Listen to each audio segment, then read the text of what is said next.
금강경 제36강입니다. 이번 시간에는 제11 무의복승분에 대해서 공부를 하도록 하겠습니다. 무의복승분이라 그랬습니다. 이 뜻은 무의 복이 가장 으뜸이다. 무의복 이런 용어가 나왔는데요. 소제목에 이제 그 불교 용어는 항상 경전을 보면은 용어가 대칭 용어로 돼 있어요. 대칭 용어가 뭐냐면 서로 반대되는 용어들이 계속 등장을 합니다. 예를 들어서 뭐 부처, 중생, 속박, 해탈, 무명, 지혜, 정토, 예토. 마찬가지로 여기서도 무의가 나왔으면 거기에 상반되는 마주하고 있는 유의가 있겠죠. 그래서 유의의 반대말이 무유이고요. 무의의 반대말이 유의가 되겠습니다. 그러면 무의를 알기 위해서는 일단 유의를 알아야 돼요. 유의가 뭐냐면은 인연에 의해서 조작되어진 법들을 말합니다. 인연에 의해서 조작되어진 법, 이것을 유의법이라고 말을 하고요. 무의법은 인연에 의지하지 않는 법을 무의법이라고 해요. 그럼 이 세상 모든 것은 다 어떻게 무엇을 의지해서 출현을 했죠? 무엇을 의지해서 이 세상에 나옵니까? 인연에 의지해서 나옵니다. 늘 말하자면 연에 의해서 기하죠. 연기법입니다. 연에 의해서 기한 법은 이 세상에 한 법도 없어요. 여러분들의 몸도 그렇고 마음도 그렇고 여러분들이 몸과 마음에 의해서 식별되어지는 모든 것들이 유형 무형 모든 것들이 다 존재하는 것은 전부 인연에 의지합니다. 인연으로 말미암아 모든 법이 일어나오 이 뜻입니다. 인연에 의해서 일어난 법을 이것을 유의법이라고 그래요. 그런데 그에 반대되는 무의법은 뭐냐면은 인연에 의지하지 않는 법입니다. 인연에 의지하지 않는 법이 뭡니까? 그것은 인연에 조작되지 않은 법이 있다고 보는 거예요. 불교에서 부처님 법에서는. 그게 뭐겠어요? 부처님의 경지입니다. 부처님이 깨달으신 경지, 그 이제 열반, 이런 거, 열반이나 해탈, 이런 부처님의 경지는 조건에 의해서 형성된 것이 아니기 때문에, 다시 말하면 인연에 의해서 만들어진 것이 아니기 때문에 이것을 무의법이라고 말합니다. 무의법이라고 말해서 이 세상에는 유의가 있고 무의가 있는데, 그래 이제 쉽게 말하면 유의법은 중생계법이에요. 중생계법. 중생계법은 모두가 다 유의입니다. 그럼 무의법은 뭐냐면 무의는 부처님의 경지를 무의라고 그래요. 여기서 그렇다면 복이 있는데 법에도 이제 유의법이 있고 무의법이 있듯이 복에도 뭐가 있느냐? 복에도 유의복이 있고 무의복이 있습니다. 유의복은 복은 복인데 어떤 복이요? 조건에 의해서 원인과 결과에 따라서 일어나는 법입니다. 그래서 이것은 인과의 법이라고 그래요. 원인과 결과를 따라요. 왜?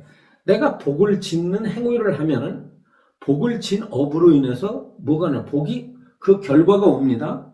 원인에 의해서 결과가 오는 복을 이것을 유의복이라고 그러는데, 충생계의 복은 어떻습니까? 다 어떤 사람이 복을 받을 때는 복을 받을 만한 뭐가 있었겠어요? 인연이 있었겠죠.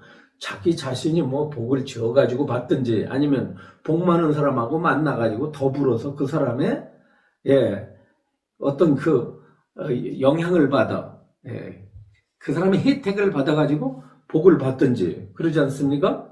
예를 들어서 어떤 중생이 부모를 잘 만나면 아무튼 뭐 돈도 많고 가문도 좋고 환경도 좋은데 태어나게 되잖아요. 그것이 다 뭡니까? 이것이 유의복이죠.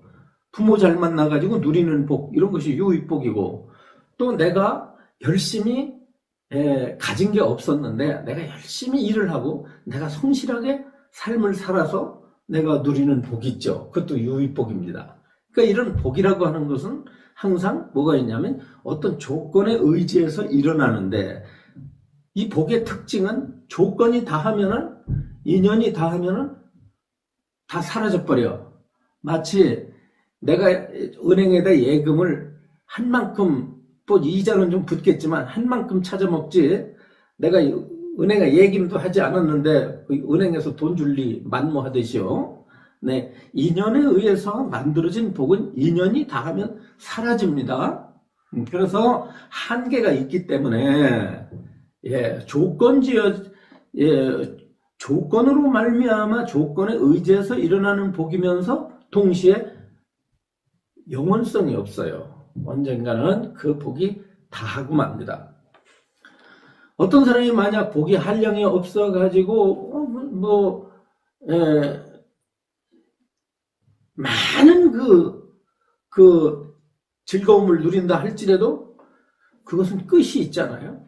경전에서 보면은 아무리 힘센 장사가 하늘을 향해서 활을 쏘게 되면은, 아무리 장사가 힘이 센 사람이 화살을 갖다가 하늘을 향해서 쏘았다 할지라도 그 화살이 올라갈 만큼 올라가다가는 어떻게 돼? 떨어지게 돼 있단 말이에요. 그러면 이 세상의 모든 중생의 복이라는 것은 항상 이것이 부침이 있어가지고 올라가면은 내려오게 돼 있다 말이야.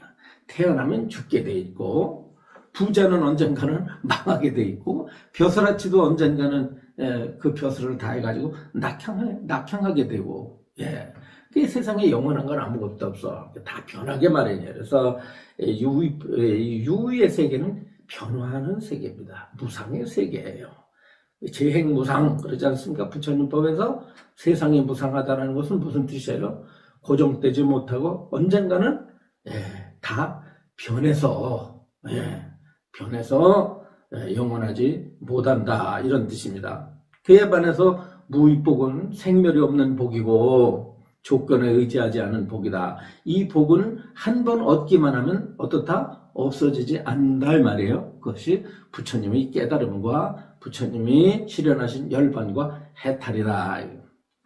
이 금강경을 우리가 왜 공부를 하겠어요? 금강경을 공부를 하면 집안에 우환이 없어지고 악도에 떨어진 조상들이 천도를 하고 내가 세웠던 세상의 소원들이 금강경련 공덕위에서 뭐가 성취가 되고, 이런 그 유의복을 목적으로서 세상의 그 유의 세계의 어떤 복을 누리기 위해서 그 복을 성취하기를 목적으로 금강경을 우리가 공부하는 게 아니란 말이죠. 물론 모든 불교가 다 그렇습니다. 불교의 모든 목적은 이 최종 목적지가, 그 꼭대기가 무위에 있습니다. 부처님의 경지에 들어가자고 하는 것이지, 세상에서 우리가 먹고 사는 문제를 무슨 해결을 하고 아픈 몸을 낫고 짧은 수명이 무슨 길어지고 이런 것들을 가르치지는 않으나, 그러나 우리가 아무튼 수행을 열심히 하고 부처님 법대로 살다 보면은 무위의 복을 목적으로 살지만은, 그 사람의 부처님 법대로 살다 보니까 어떻게 되겠어요? 스스로 복을 지어가지고 그 복력이 세상의 유의복에도 미친다고는 말씀을 하십니다. 그건 사실이에요. 네. 무의복을 닦으면 유의복도 따라오겠거니와, 무의복만을 닦아가지고는, 유의복만을 닦아가지고는 무의복에 들어가지를 못합니다. 예. 무의복을 닦기 위해서 부처님의 세계에 들기 위해서 수행하는 사람에게는 세상의 공덕도 오겠거니와, 세상의 공덕만을 우리가 성취하기 위해서 불교를 공부하고 경전을 독송하면은 그것은 어떻게 되느냐 하면, 그것은 목적지가, 부처님께서 설하신 목적지가 불분명하기 때문에 성취가 되기가 어렵다는 거예요. 그래서 여러분들도 부처님의 진리를 알기 위한 목적으로 부처님께 귀의하고 이런 공부를 하는 것이 훨씬 뛰어난 불자라고 할 수 있겠습니다. 자, 본문을 읽어볼까요? 수보려 항하에 있는 모래처럼 그렇게 많은 항하가 있다면 그대 생각은 어떠한가? 그 모든 항하의 모래가 많겠는가? 항하는 이제 인도의 겐지즈강이죠. 겐지즈강 가보면은 몇 번을 저는 다녀왔습니다. 가보면은 뭐 세상의 강 중에 가장 크고 넓죠, 그죠? 그러다 보니까 모래사장이 뭐 아주 넓습니다. 근데 그 모래의 특징이 한국의 모래보다 훨씬 가늘어요. 그래서 이렇게 주먹으로 이렇게 한 줌을 치면은 얼마나 가는지 꽉 쥐어도 이 주먹 사이로다가 슬슬슬슬슬 빠져나옵니다. 그만큼 모래가 가는다는 것은 모래 수요가 많다는 거겠죠. 그 모래 수요가 얼마나 많겠어요. 겐지즈강에 모래수가 얼마나 많겠는가 그렇습니다. 그런데 그렇게 많은 모래수와 같은 겐지즈강이 있고 거기에 모래수니까 상상이 가겠어요. 이게 그 수요가 도저히 계산을 할 수 있을까요? 수부리가 설이었다. 아주 많습니다. 세존이시여. 모든 항아리 수만 하여도 오히려 셀 수 없이 많거늘 하물며 그 모래이겠습니까? 겐지즈강에 모래수도 많은데 겐지즈강에 모래수와 같은 겐지즈강의 모래. 수보리여 내가 이제 그대에게 이르노니 만일 선남자 선여인이 있어 칠보로서 항하의 모래처럼 많은 삼천대천세계를 가득 채울 만큼 널리 보시한다면 그 얻는 복덕이 많겠는가? 그렇죠. 복을 어디다 비유했습니까? 겐지즈강의 모래수와 같은 겐지즈강의 모래수와 같은 겐지즈강의 모래 수와 같은 그런 세상을 그 세계가 하나가 아니라 그렇게 많은 세계, 이 우주에 그렇게 많은 세계가 있다고 부처님께서 비유를 하시는 겁니다.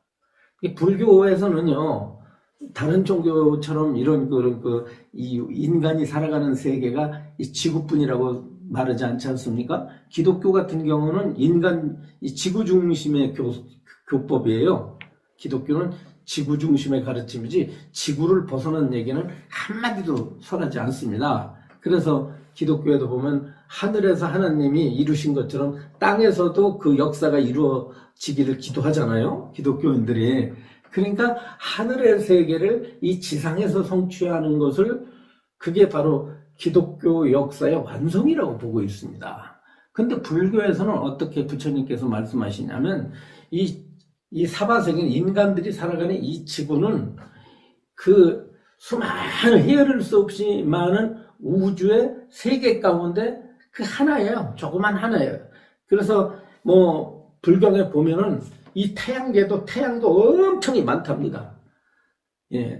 우리가 이렇게 바라보는 태양보다도 무지막지하게 비교할 수 없이 크고 밝은 태양이 이 우주 세계에 얼마든지 존재하고 있고 거기에 따라서 많은 세계가 있고 그 많은 세계에 많은 생명체들이 살고 있다고 불경에는 그렇게 설해져 있습니다.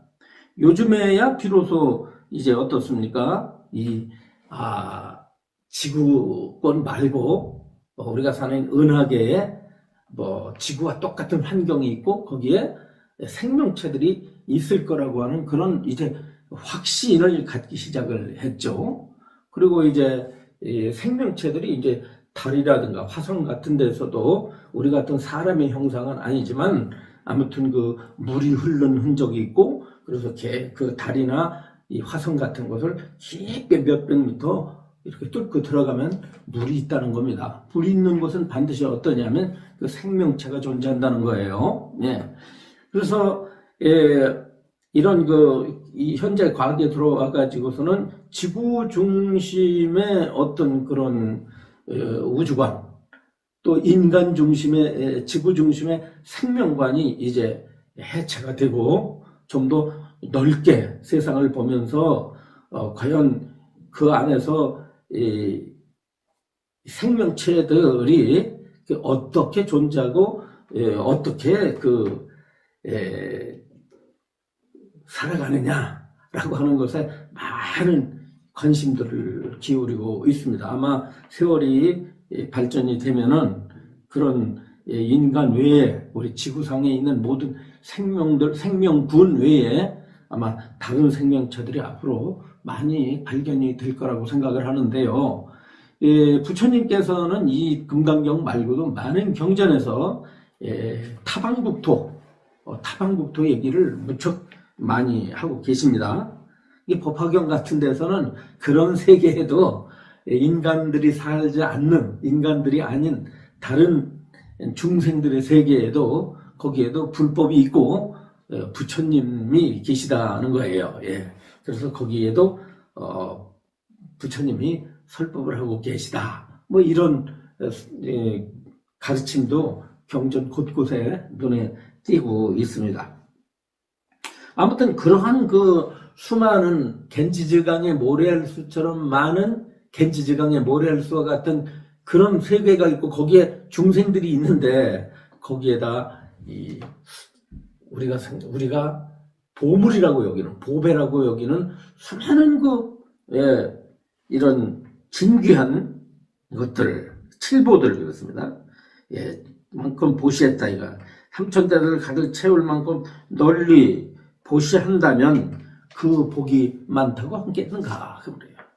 얼마나 복이 많으면 삼천대천세계 이 우주세계를 다 채울 수 있는 그런 보시를 하겠어요. 예? 얼마만큼 많은 물질을 가지고 있으면 내가 얼마만큼 많은 보배를 가지고 있으면 이 우주를 꽉 채울 수 있는 보배를 가지고 있겠냐고요. 얼마나 복이 많으면은. 그래서 여기에서 삼천대천세계를 가득히 채울 수 있는 보배는 유의복에 들어갑니다. 유의복. 예. 그것은 아무리 복이 많다 할지라도 그건 아까 말씀드린 조건지어진 한계가 있는 언젠가는 타락하고 마는 그런 복을 여기서 부처님께서 설명을 하고 계세요. 수보리가 살렸다. 대단히 그 복이 많습니다. 세존이시여. 부처님께서 수보리에게 말씀하셨다. 만약 선남자 선여인이 이경 가운데서 네 구절로 된 개송 하나만이라도 받아 지니고 남을 위해 설해준다면 이 복덕이 앞에서 설한 복덕보다 뛰어나리라. 이렇게 합니다. 참 이게 중생들로서는 받아들이기가 힘들죠. 네. 돈도 많이 세상에서 제일 부자가 되고 건강하게 사랑하는 사람들과 오래 사는 걸 택할래? 아니면 이 금강경 가르침을 잘 듣고 잘 받아들이고 이 가르침을 수행하는 길을 택할래? 그러면은 글쎄요. 여러분들께서 신심이 좋다고 하지만은 과연 선뜻 나는 부처님 가르침 한때 내가 좀 못 살아도 좋으니 내가 돈이 없어도 좋고 건강이 안 좋고 며칠 있다 죽을지도 모르지 그래도 나는 금강경 가르침 내가 받아들이고 그 뜻을 이해하고 이 가르침을 내가 공부하다 가겠다 라고 이쪽을 택할 수 있을까요? 예. 근데 그 정도 택할 수 있는 신심이라면 그 사람은 99%의 불도를 성취한 사람입니다.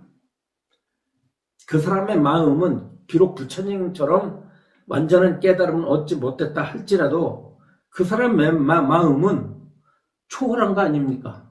목숨도 초월하고, 예, 재물도 초월하고, 명예도 초월하고, 다 초월한 거 아니에요? 예. 그러니까 어떻습니까? 마음이 겉에서 내가 잘 먹고 잘 살고 오래 살고 건강하고 건강하지 않고 이런 것은 어디다 머릿속에 없다 이 말이야.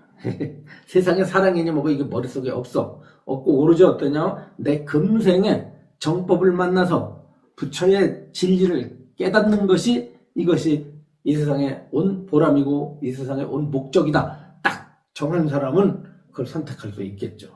예. 그래서 이 불교는 사실은 종교 아닙니까? 불교는 종교의 철학이 아니라 이것은 뭐가 필요하냐면은 결정심을 필요로 하고 믿음을 필요로 하는 것입니다. 철학에 무슨 믿음이 필요하고 결정심이 필요하겠어요? 왜? 그런데 이 종교라고 하는 것은 뭐가 있느냐면 반드시 믿음과 함께 그 믿음에 대한 결정을 내리는 신앙을 필요로 합니다. 그래서 불교는 철학이면서 종교라고 할 수가 있는 거예요. 예. 인간의 삶이라는 것은요, 논리라든가 어떤 공식만 가지고는 못 살아요. 예, 그건 가지고 못 삽니다. 그래서 때로는 초논리적이고 초상식적인 그런 행동을 요구하는 것이 한편으로는 종교이기도 해요. 예. 가령 예를 들어서 이런 겁니다. 여러분이 가령 사막에서 혼자 떨어졌다고 칩시다. 어쩌다가. 예. 비행기가 가다가 비행기가 어떤 사고로다가 추락을 해가지고 사막 한가운데서 이렇게 추락을 했는데 다행히 나 혼자만 살았어요. 살았는데 어떻게? 나 혼자만 살았는데 아무튼 살기 위해서 여기저기 돌아다녀 봐야 될 거 아닙니까? 도움을 청해야 될 거 아닙니까? 그런데 이렇게 며칠 지나서 목이 말라가지고 목이 타들어가서 조금 있으면 내가 물을 먹지 못하면 죽게 돼 있는데 다행히도 그 사막을 여행하는 장사꾼 캬라반을 만나요. 상인들을 만나게 됩니다. 만났더니 그 상인이 응? 우리하고 같이 가진 못해도 이 물을 먹고 견디다 보면 걷다 보면은 저쪽에 얼마 안 걸어가면 한 이틀 걸어가다 보면은 거기에 틀림없이 마을이 나타난다. 그러니까 이 물과 이 양식을 먹고 견디거라 하고 이 사람에게 물과 양식을 건넸어요.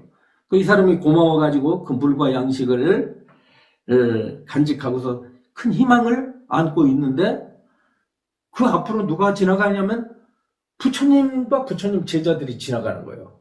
지나갔을 때 이 사람이 신심이 좋은 사람이라고 칩시다. 불교 신자야. 부처님을 그리워했던 사람인데 부처님이 지나갈 봤어요. 그때 부처님께 물을 바친다고 쳐요. 음식을 바친다고 쳐요. 부처님, 이 물과 음식을 드십시오. 이 물과 음식을 부처님께 바칩니다. 그러면 부처님은 어떻게 했겠는가?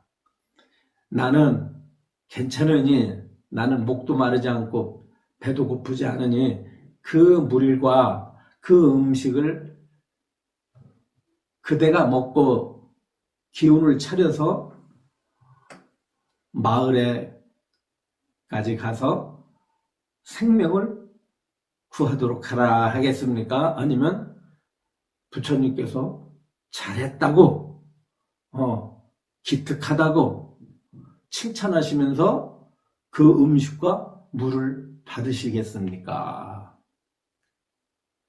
자비하신 부처님이니까 당연히 부처님은 너의 신심과 너의 그렇게 믿음은 이미 다 내가 안다. 그러니 그 물과 음식을 내 걱정하지 말고 받아 먹고 목숨을 구하도록 하라. 라고 부처님 자비하시니까 할 것 같죠. 근데 종교는 그렇지 않습니다. 부처님은 그것을 받아요. 받으시고 나서 잘했다고 말합니다. 그러고서 뭐라 그러냐면 진정 그대가 그대의 목숨을 돌보지 않고 나에게 여러에게 이와 같이 공양한 공덕으로 금생에 비록 이 사막에서 목말라서 갈증으로 죽고 배가 고파서 죽지만 그 죽음으로 인해서 다음 생에 반드시 천상에 태어나 그리고 다음 생에 그 공덕으로 성불하게 될 거라고 이렇게 부처님께서 그 음식과 물을 달게 받습니다. 이것이 뭐냐면 이것이 종교예요. 그 사람은 어때요? 우리가 볼 때 안타깝겠지만 그 사람은 가치가 어때요? 가치가 내가 몸뚱아리 살기 위해서 물을 마시고 밥을 먹고 하는 것과는 대비되게 부처님을 만나서 부처님께 공양을 올리고 내가 다음 생에 그 공덕으로 성불을 할 수 있는 복을 지었다라고 마음에서 굳세게 그거를 100% 의심 없이 결정을 내린 사람은, 그 사람은 어떤 사람이다? 죽음을 이긴 사람이에요. 몸은 죽었지만 마음이 목숨을 이겼다 이거죠. 네. 그게 뭐냐? 마음의 가치예요. 그게. 그게 종교의 가치고 정신적 가치입니다. 인간은 물질적 가치로만 살 수가 없잖아요. 정신적 가치도 물질적 가치 못지않게 중요하게 여기고 살아온 것이 인간들이에요. 그렇기 때문에 국가에 충성하게 되고 벗들간의 의리를 저버리지 않게 되고 자신을 희생해서 사랑을 지키려고 하는 것, 대의를 위해서 자신을 초계같이 버리는 것, 이것들이 전부 뭐냐? 정신적 가치들입니다. 따라서 종교라고 하는 것은 물질적 가치보다도 엄밀히 말해서 정신적 가치를 요구를 하기 때문에 유의복이 물질적 가치라고 한다면 무의복은 정신적 가치라고 볼 수가 있는 거죠.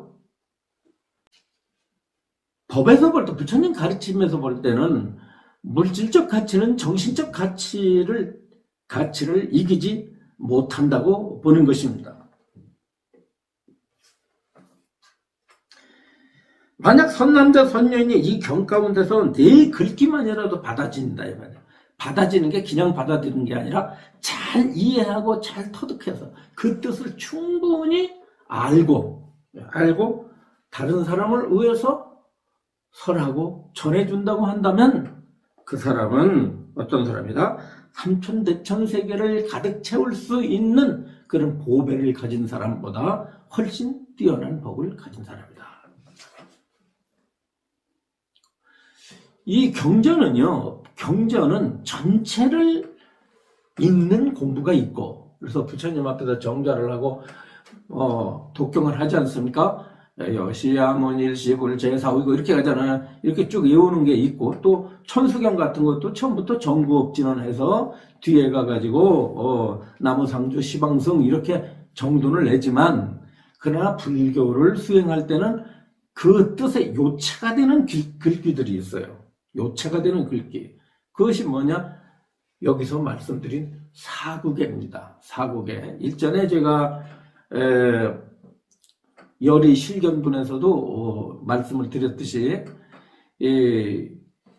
부처님께서는 경전을 쭉 장행이라고 그러는데 그냥 언어로다가 쭉 설법을 하시다가 그 지금까지 설법하신 내용을 시적으로 요약을 해서 설하시는 게 있죠.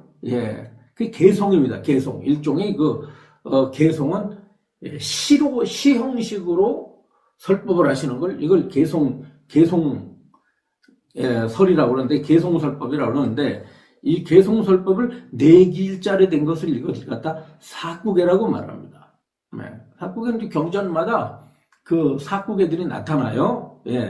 그 가장 대표적인 사구계가 뭐냐라고 했을 때 화엄경 같은 경우에는 이제 약인 요교지 삼세일체불 응관법계성 일체유심조 그리고 법화경 같은 경우에는 제법종 본래 상자 정멸상 불자 행도의 내세득작불이라든가 그 다음에 열반경 같은 경우는 재행이 무상 시생 멸법 생멸멸이 정멸의라 이렇게 나옵니다. 나오듯이 금강경에서도 마찬가지죠. 금강경에서 이제 몇 개의 그 사구계들이 나옵니다. 아직 안 나오고 있지만 야기색견나 이음성보와 불능견열의 시인행사도라든가 또 이 본문에서는 말하자면 산스크리트 원전에서는 사구계로 취급을 하지 않지만 구마라집 스님께서 이 산문 형식으로 설하신 것을 사국의 형식으로 만든 개송에 있죠. 금강경을 대표하는 개송입니다. 열의실견본의 범수유상, 계시어망, 약견재상, 비상, 즉견열애 뭐 이런 용어죠. 그리고 32분에 보면은 뭐가 나타나죠? 일체유의법, 여몸 한포영, 여로 역여전, 응장 여시관 이렇게 이제 법구경에도 막 이 금강경에도 한 5개 정도의 사구계가 나타납니다. 그런데 이 중에서 가장 많이 고래로부터 많이 애우던 금강경을 대표하는 그런 개송이 범수유상, 계시허망, 약견재상, 비상, 즉견열애 요 사구계를 많이 거론하고 있는데 이 금강경 전체는 몰라도 우리가 범수유상, 계시허망, 약견재상, 비상, 즉견열애는 금강경 공부한 사람은 어떻다 머릿속에 반드시 입력을 해서 외워야 됩니다. 이걸 외워야 돼요. 범수유상, 계시허망, 약견재상, 비상, 즉견열애 이거 외우지 않으면 금강경 제대로 공부하지 않은 사람입니다. 이 개송은 금강경 한 권을 딱 모아가지고 어떻습니까? 모아가지고 아주 엑기스를 뽑은 거예요. 예. 금강경 한 권이 범수유상, 계시허망, 약견재상, 비상, 즉견열애로 귀결이 돼요. 금강경에 여기서 범수유상, 계시허망, 약견재상, 비상, 즉견열애를 이 도리를 바로 알면 금강경 전체를 아는 것과 같이 된다. 아무튼 그런 의미에서 어떻게 되냐면 이 경 가운데서 내구절로 된 개송 하나만이라도 받아지는 개송을 암송하는 수행입니다. 예. 경전은 전부 다 처음부터 끝까지 뭐 읽으려면 분량이 많잖아요. 이 금강경만 해도 아무튼 분량이 경전 자체는 다른 경전에 비교해 보면은 경전이 긴 경전은 아니지만 아무튼 처음부터 끝까지 읽으려면은 한 25분 정도 걸립니다. 그러니까 그것을 일상생활에서는 개송을 읽기가 힘들잖아요. 그러니까 연불 대신에 어떤 사람이 나무아미타불 관세음보살, 나무아미타불 관세음보살 하는 방법도 있고 그 연불 수행 대신에 금강경을 범수유상, 계시허망, 범수유상, 계시허망, 범수유상, 계시허망 이렇게 계속 읽어가면서 자기의 마음이 어떤 대상에 집착한다든가 마음에서 어떤 그런 번뇌가 일어난다든가 분별이 일어난다든가 할 때도 항상 범수유상, 계시허망이라는 개송으로서 번뇌를 제압을 하고 이 생각들을 다스리게 되면은 어떻게 된다? 나중에 틀림없이 무위복에 들어갈 수 있다. 근데 이 금강경 사구계를 수지독송하다 보면 어떻게 된다? 무위복을 부처님과 같은 경지에 들어가게 된다라고 하는 거예요. 예. 그런데 우리나라에는 이 사구계를 독송하는 방법으로서 수행을 삼는 예는 그렇게 유행되지 않은 것 같아요. 연불이라든가 이런 거. 또 이제 수행을 전문적으로 하시는 분들은 뭐 화두 수행을 한다든가 또는 이제 대중들은 연불 수행을 하지 또 경전 독송을 한다 할지라도 이와 같은 경전 속의 사구계를 이것을 수행의 방법으로 삼는 예는 잘 보지를 못했습니다만은 그러나 경전에서는 틀림없이 사구계를 수지 독송하게 되면은 반드시 어떻다?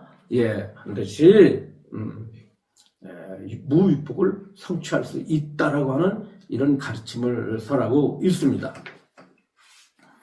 지금 이제 이 경전 수지 독송의 공덕에 대해서 지금 말하고 있는데요. 이것이 어디까지 이제 계속 이어지느냐면, 존중 정교분에도 이 가르침이 계속 이어지고 있어요. 같은 내용입니다. 같은 그 뜻을 지닌 내용들이 설어져 있어요. 자, 이어서 존중 정교분 이어서 한번 보도록 하겠습니다. 존중 정교분, 바른 가르침을 존중하라 이 뜻이에요. 여기서 정교라고 하는 분이 나오는데 제 12분이죠. 제 12분 존중 정교분 그랬는데 여기서 정교, 바를 정자에다 가르칠 교자 그랬는데 이 정교라는 건 뭘 가르칩니까? 금강경을 정교라고 해요. 정법이기 때문에. 정교를 어떻게 하라? 늘 받들어 모셔라 이런 뜻입니다. 또 수보리여 경이나 이 경의 사국의 하나만이라도 설할 때는 마땅히 다음과 같이 알아야 된다. 이 경이 설해지는 곳에는 일체 세간의 하늘과 사람과 아수라가 마땅히 공양하기를 부처님의 탐묘와 같이 하겠거늘 하물며 사람이 이 경을 받아 지니고 읽음에 있어서는 더 말할 나위 있겠는가 그랬습니다. 야, 이 금강경의 이 어떤 위치를 말하는 건데 이 금강경의 위대성을 설하고 있습니다. 보시겠어요? 다시 읽겠습니다. 이 경이나 이 경의 사국의 하나만이라도 설할 때는 마땅히 다음과 같이 알아야 된다 말이에요. 여러분들이 제가 지금 제 처소에서 이 금강경을 강의하고 있는데 이 경이 설해지는 곳은 뭐가 있느냐면 천인과 아수라가 공경한다는 거예요. 천인과 아수라들이 공경을 하고 공양을 한다는 뜻입니다. 예. 누구에게? 이 경을 설하는 사람에게. 또 이 경이 있는 곳은 이 금강경이 있는 곳, 금강경이 설해지는 곳은 그 장소가 어디든 간에 법당이 됐건 절이 됐건 속가가 됐건 어디가 됐건 이 경전이 설해지는 곳은 어떠냐? 이곳에는 설해지는 곳에는 일체 세간의 천신들과 하늘 사람은 천신들이죠. 천신들과 아수라는 호법 신중들입니다. 호법 신중과 이것들이 공양하기를 부처님의 탐묘와 같다 그랬어요. 부처님의 탐묘라는 건 뭐예요? 부처님의 탐묘. 예. 부처님의 탐묘는 그야말로 부처님의 부처님 사리가 모셔진 곳을 탐묘라고 그래요. 탑이라고 그래요. 여러분들, 이 탑이라는 말은 무슨 뜻이냐면 묘라는 뜻이, 묘소라는 뜻입니다. 엄밀한 의미로. 예, 탑. 우리가 무슨 석가탑, 다보탑, 그리고 절에 가면은 절마다 마당에 뭐가 있어요? 탑이 모셔져 있는데 그 탑은 과거에는 탑이 뭐냐? 부처님의 유고를 모신 곳이니까 부처님의 뼈를 모신 곳 아닙니까? 부처님의 사리를 모신 곳이니까 어떻습니까? 부처님을 모신 묘죠, 묘. 다만 그게 돌로다가 아름답게 조각을 해서 모셨을 뿐이지 엄밀한 의미는 뭐냐면 묘예요, 묘. 그래서 탐묘라고 말을 합니다. 탐묘. 그러니까 금강경 탐묘니까 그 말은 부처님의 육신이 계신 곳과 같다 이 말이지. 부처님이 계신 곳과 같다 이 말이 쉽게 말하면 금강경이 있는 곳, 금강경이 설해지는 곳은 부처님이 계신 곳이다 이 말이에요. 즉 이 말은 무슨 뜻이냐면 금강경이 곧 부처님이다 이 뜻이에요. 예, 금강경이 곧 부처님이고 부처님이 곧 금강경이다. 이런 절대적인 금강경에 대한 철저한 그런 어떤 위치가 이 금강경이 부처님의 위치에 있음을 지금 강조하고 있는 그런 말이 되겠습니다. 상식적으로 탑에는 두 종류가 있습니다. 부처님의 유고를 모신 뼈를 모신 뭐죠? 사리탑, 탑묘 사리탑이 있고 또 하나는 이제 후대에 내려온 탑은 뭐냐면 경탑입니다. 부처님의 말씀을 모신 탑, 부처님의 말씀 경을 모신 탑. 그래서 이 지금 이제 탑에는 그런 두 종류의 탑이 있습니다. 그래서 절에도 가보면은 절에도 뭐가 있냐면 사리를 모신 탑이 있고 옛날 경전들을 모신 탑이 있잖아요. 그죠? 예. 여러분들 부처님을 모시고 이제 불상을 갖다 이제 조각을 해서 부처님을 절에다 모시는 후에 뭐를 합니까? 점안법회를 하죠. 점안법회를 할 때는 어때요? 부처님 복장 속에 뭘 넣죠. 그죠? 부처님의 그 복장, 부처님의 배 속에 뭔가를 넣어드려요. 불상 안에. 그때 뭘 넣습니까? 이제 여러 가지 중생 신도들이 바친 그 금부치들도 혹은 보석들도 들어가고 그렇습니다. 근데 뭐가 들어갑니까? 반드시 경전이 들어갑니다. 그 안에. 금강경이 들어가든지 법화경이 들어가든지 화엄경이 들어가든지 부처님 복장 속에 경전을 안에 모시게 돼 있습니다. 하물며 사람이 이 경을 받아 지니고 읽음에 있어도 더 말하길 있겠는가 알았어요. 그 여러분들이 금강경을 수지 독송하고 금강경 공부를 하면 여러분들이 어떻다? 부처님처럼 공경을 받는다는 거예요. 응? 공경을 받는다는 거예요, 여러분들. 그러니까 이 금강경 신앙이 참 묘한 신앙입니다. 여러분들은 그동안 어떻게 했어요? 부처님과 부처님의 도량에 뭔가를 바치는 시주자가 됐잖아. 시주자 아니요. 부처님께 내가 가서 바치는 사람이 됐는데, 보시하는 사람이 됐는데, 거꾸로 금강경을 공부하고 금강경을 수지 독송하고 금강을 외우면 그때부터는 어떻다? 모든 중생들로부터 공경을 받고 공양을 받는 사람이 된다는 거예요. 뭐가 된다는 거예요? 그럼 그땐 내가 부처가 된다는 뜻이죠. 금강경을 수지 독송하는 사람은 그 사람은 이미 어떤 사람이다? 부처가 된 사람이다라는 거예요. 미래의 부처님이 돼가지고 공경을 받는 것이 아니라 금강경을 수지 독송하는 자체로서 이미 그 사람은 불지를 얻었다는 이러한 말씀을 하고 보니까 이 금강경이 얼마나 대단한 경전이냐 하는 것을 여기서 힘주어서 강조하고 있는 것입니다. 수고려 마땅히 할라. 그러한 사람은 가장 높고 제일 가는 희유한 법을 성취할 것이니. 이게 뭐예요? 세상에서 가장 으뜸되는 희유한 법, 부처님의 깨달음이죠. 안욕따라 삼약삼보리, 가장 큰 깨달음, 부처가 될 것이니 이거예요. 이 경전이 있는 곳은 부처님이나 존경받는 부처님의 제자가 있는 것과 같으니라 그랬으니까, 자, 이 경이 교법이죠. 법이 있으니 이곳은 부처님이 계신 곳이며 부처님의 제자 스님들이죠. 스님이 있으니까 이 경은 곧 뭐다? 삼보그 자체다 그 말이에요. 이 경은 곧 부처님이며 이 경은 곧 스님이다 이 말이에요. 그래서 이 경과 부처님과 부처님의 제자가 하나가 된 것이 뭐냐면 이 금강경이니까 금강경은 곧 삼보이니라 이 뜻입니다. 금강경의 이 중요성과 금강경의 위치를 너무나도 극명하게 설해주는 단원이 곧 존중 정교분이 되겠습니다.